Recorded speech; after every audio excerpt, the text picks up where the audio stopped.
लो dear student, स्वागत है आप सभी का आपके अपने चैनल डीवीसी क्लासेज में। मैं रमन प्रकाश सिंह एक बार फिर से आप लोगों के लिए डिस्कस करने वाले हैं एक्सरसाइज 6.2 का क्वेश्चन नंबर 6।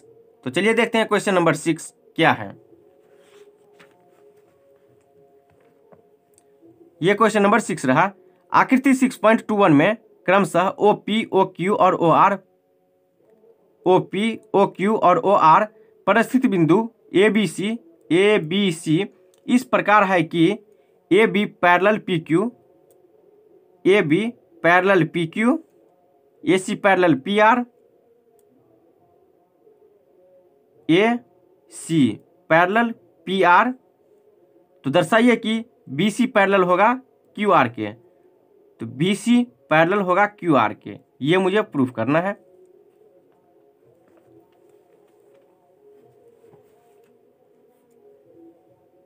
चलिए अब इसको प्रूफ करना है। तो दिया हुआ है, क्या दिया हुआ है?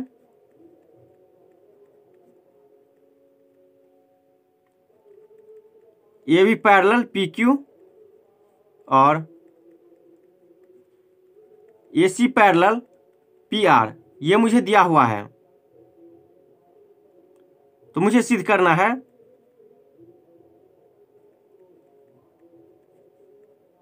प्रूफ करना है क्या? बी सी पैरेलल होगा क्यू आर के।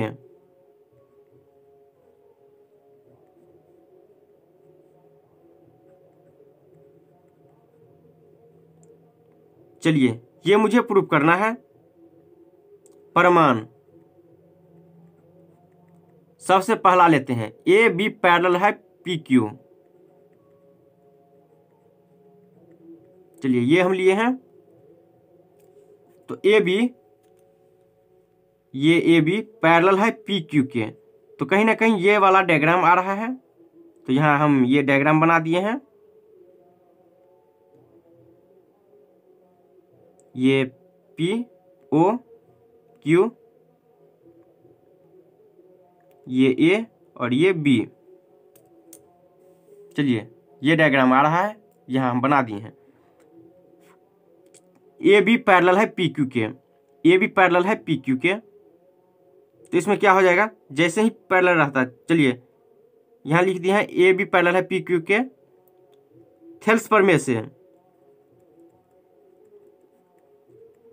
पर में लगाते हैं। किस ट्रायंगल में?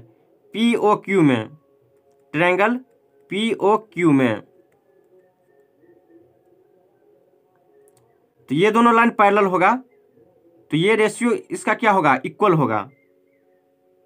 तो O A by A P equal to हो जाएगा O B by B Q के। ये थेल्स पर में कहता है जैसे ही दो लाइन पैरेलल रहा तो इसका रेशियो जो है वो इक्वल होता है। ये फर्स्ट इक्वेशन हो गया। चलिए फिर से अब लेते हैं क्या, ए सी पैरेलल है पी आर। तो ये लेते हैं अब पुनः ए सी पैरेलल पी आर। अब ये लेना है थेल्स पर में से। ए C parallel P R, A C parallel P R. तो कहीं ना कहीं ये वाला डायग्राम आ रहा है। चलिए ये डायग्राम हम यहाँ बना देते हैं ताकि समझने में दिक्कत ना हो।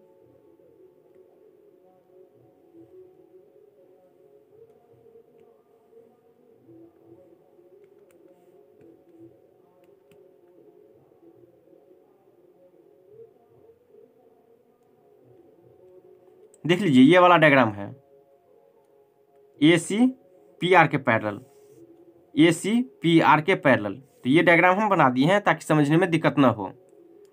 अब यहाँ से देखिए ए सी पैरेलल है पी आर के, ए सी पैरेलल है पी आर के। तो जैसे ही ये दोनों लाइन पैरेलल रहता है तो इसका रेशियो क्या होता है, इक्वल। तो यहाँ ओ A by A P equal हो जाएगा किसके, ओ सी बाय सी आर। और यहाँ किस ट्रायंगल में, ट्रायंगल पी ओ आर में।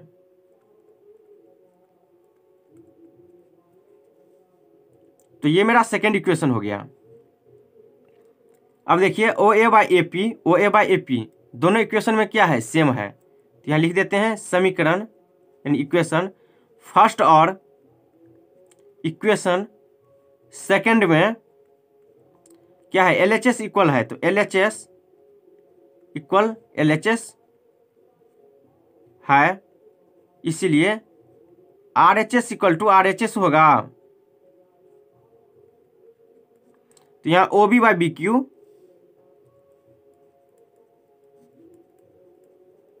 इक्वल टू क्या हो जाएगा, ओ सी बाई सी आर।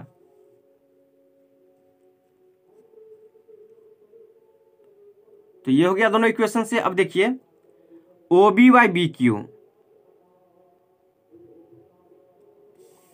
चलिए बड़ा वाला फिगर में O B by B Q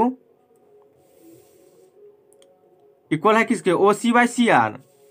बड़ा वाला फिगर में चलिए ओ सी बाई सी आर, ये बाई ये बाई ये दोनों रेशियो जब दिया रहता है तो यहां हम कौन सा प्रमेय लगाएंगे, यहां लगाएंगे थेल्स प्रमेय का विलोम।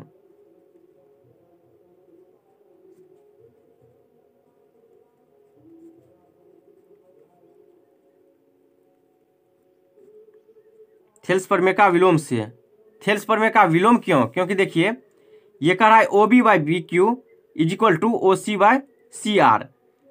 तो यहाँ रेशियो दिया हुआ है तो इसलिए थेल्स प्रमेय लगाएंगे। तो यहाँ ये रेशियो दिया है तो बोल रहा है ये दोनों लाइन पैरेलल होगा।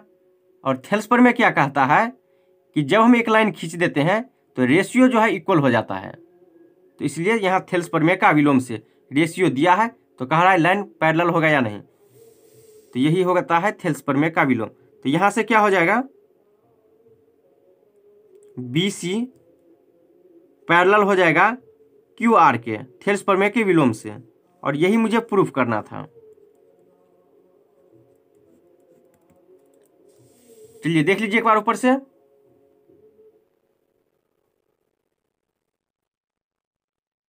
थेल्स प्रमेय क्या कहता है, किसी एक लाइन के पैरेलल जो हम एक दूसरा लाइन खींच देंगे तो वो रेशियो को जो है इक्वल पार्ट में कर देता है, दो लाइन को इक्वल रेशियो में। और थेल्स प्रमेय का विलोम क्या कहता है, जब दो रेशियो दिया रहता है तो लाइन पैरेलल होगा। चलिए अब चलते हैं क्वेश्चन नंबर 7 पे। क्वेश्चन नंबर 7 देखिए, प्रमेय 6.1 का प्रयोग करते हुए सिद्ध कीजिए कि एक त्रिभुज की एक भुजा के मध्य बिंदु से होकर दूसरी भुजा के समांतर खींची गई रेखा तीसरी भुजा को समद्विभाजित करती है। याद कीजिए कि आप इसे कक्षा 9 में सिद्ध कर चुके हैं। 6.1 यानी थेल्स प्रमेय, ये मेरा क्वेश्चन है। क्वेश्चन हम यहां लिख दिए हैं, ये क्वेश्चन है, आपको हमें सिद्ध करना है। तो चलिए यहां हम एक ट्रायंगल बना देते हैं।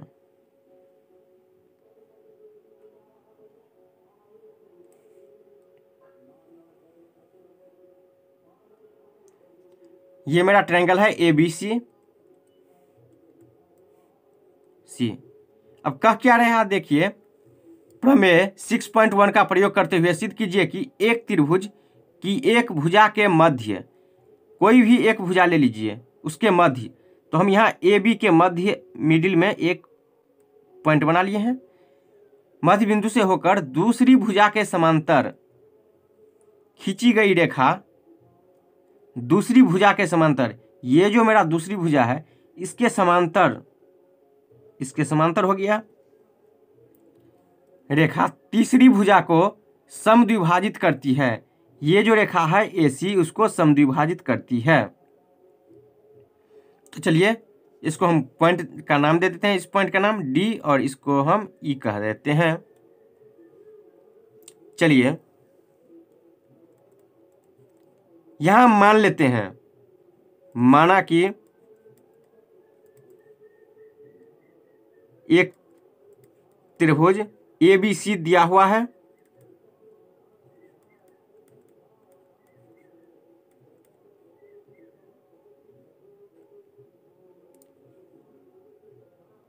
ए बी सी एक ट्रायंगल दिया हुआ है जहां क्या है, ए डी के मध्य में एक बिंदु क्या है, डी है, तथा डीई किसके पैरेलल हो जाएगा, बीसी के, डी पैरेलल हो जाएगा बीसी के। ये मुझे दिया है, तो सिद्ध मुझे क्या करना है, सिद्ध मुझे करना है ये जो ए ई होगा, ये ए ई इक्वल होगा ई सी के। ये मुझे प्रूफ करना है, ए ई इक्वल ए सी के। तो सिद्ध करना है ए ई इक्वल ई सी के। ये जो मिडिल पॉइंट है, मिडिल पॉइंट से हम एक लाइन खींच दी है जो बी सी के पैरेलल है, तो कह रहा है ये जो होगा ए ई ई सी, ये दोनों इक्वल होगा या नहीं, यही मुझे प्रूफ करना है। तो चलिए प्रमाण लिखते हैं।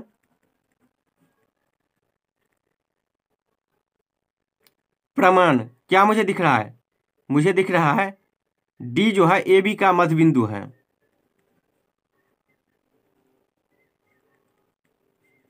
ए बी का मध्य बिंदु है,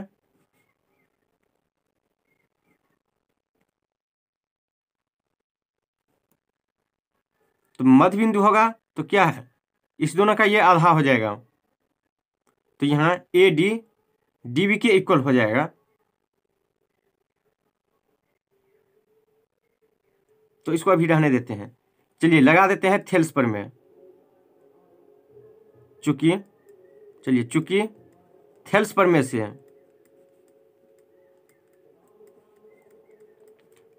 तो जैसे ही थेल्स पर में हम लगा दिए हैं, तो थेल्स पर में क्या कहता है, जैसे ही किसी एक रेखा के समांतर एक लाइन हम खींचे हैं, तो ये दो साइड जो है इसको इक्वल रेशियो में डिवाइड कर देता है। तो A D by D B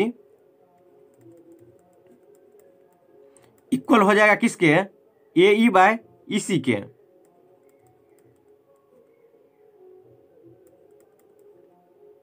चलिए ये थेल्स प्रमेय से हो गया है। मुझे प्रूफ क्या करना है, ए ई इक्वल होगा ई सी के, ए ई इक्वल होगा ई सी के। तो यहाँ देख लीजिए ए ई ई सी, अगर ये दोनों कट जाए तो क्रॉस मल्टीप्लिकेशन से ये क्या हो जाएगा, यहाँ 1/1 हो जाएगा, तो ई सी इक्वल हो जाएगा ए ई के। तो ये कटेगा, तो कैसे कटेगा, तो हम देखते हैं कि कैसे कटेगा। इसको कैंसिल करते हैं। तो देखिए A D by D B, A D by D B, तो यहाँ पे देख लीजिए डी जो है ए बी का मध्य बिंदु है, डी ए बी का मध्य बिंदु है, तो यहाँ पे क्या हो जाएगा, ए डी इक्वल हो जाएगा डी बी के। लिख देते हैं, अब यहाँ लिखते हैं, इसीलिए ए डी इक्वल हो जाएगा किसके, डी बी के। चलिए हम इसका नाम दे देते हैं कुछ, चलिए ए नाम दे दिए हैं, और इसको हम क्या फर्स्ट इक्वेशन कह रहे हैं। तो यहाँ लिख देते हैं इक्वेशन फर्स्ट में ए का मान रखने पर, ए का मान, चलिए इसको हम लिखते हैं इक्वेशन फर्स्ट में ए डी के स्थान पे क्या, डी बी, ए डी के स्थान पे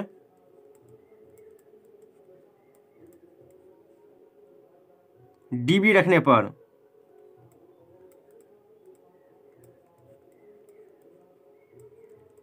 समीकरण ए से, चलिए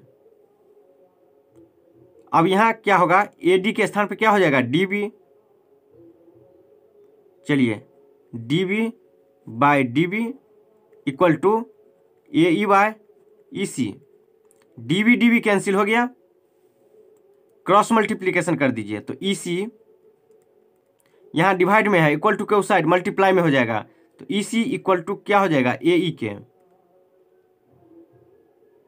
तो यहाँ से इसको इस साइड कर दीजिए, तो यहाँ देख लीजिए क्या है ए ई इक्वल ई सी, यहाँ ई सी इक्वल ए ई आया है, तो इसको इस साइड कर दीजिए, साइन में कोई परिवर्तन नहीं होगा, तो यहाँ ए ई इक्वल टू ई सी के, और यही मुझे प्रूव करना था, तो ये प्रूव हो गया। चलिए देख लीजिए एक बार।